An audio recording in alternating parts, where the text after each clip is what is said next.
early 2017, Peep had me come out to work with Smokeasac on what was going to be Come Over When You're Sober 1. Those sessions amounted to only one song, Leanin, and they took my playing off of it and replaced it, but that was when I first met Peep. Or when I first really worked with him. I met him at a show with Fat Nick and Smoke Perp before, but...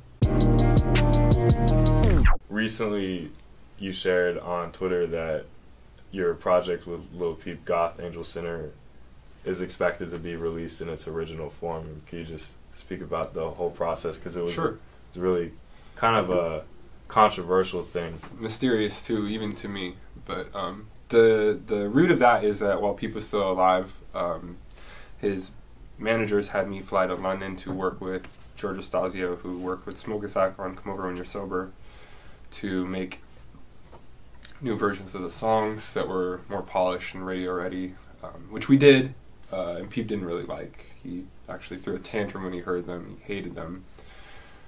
Because he had performed the original versions every night on tour. He was used to them and liked them that way. So there's been kind of a back and forth as to how the song should come out. And I think Come Over When You're Sober 2 was scheduled first, and that's needed to come out. So I don't know when the songs are coming out, but I believe personally that they'll come out in the original form because that's what people wanted. Didn't want the remixes. And what was it like making that project together? So beautiful. It was like, we were bonded before, but it was extremely bonding for us as individuals. He was with Gabe and the three at a studio, and they both were on shrooms, I guess. So he hit me up. He's like, "We're at a studio, bring beats," you know. I was like, "Oh, I wasn't doing anything. I didn't have any beats that I wanted to show them." So I was in my old shitty apartment in Los Angeles. I quickly recorded 3 stems of guitar, 9 stems, so 3 songs. Typically my beats will have 3 different layers of guitar, like a main backbone melody, some transitory effects, stuff like that, and then a melody to throw on the hook. So I recorded 3 songs worth in 20 minutes and whipped over to the studio, and they were tripping just balls. They were and I was sitting there making these beats, and they were crying because they liked how they sounded. Peep and Peep and Gabe were crying. They were like, "Oh my God, it sounds so beautiful." I was all gassed up, I was like, "Oh yeah," but they were bored and they were tripping. So every 20 minutes they're like, "Work on a new one, work on a new one."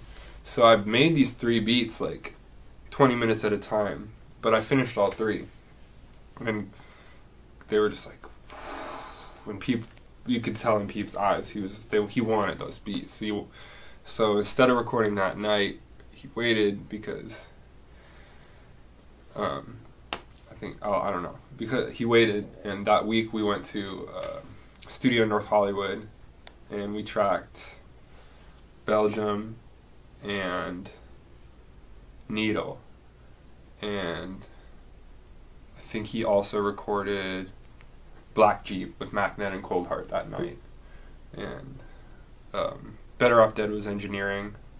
I know engineers don't ever get shouted out, so I gotta shout him out because he recorded a lot of my music. He engineered that night too.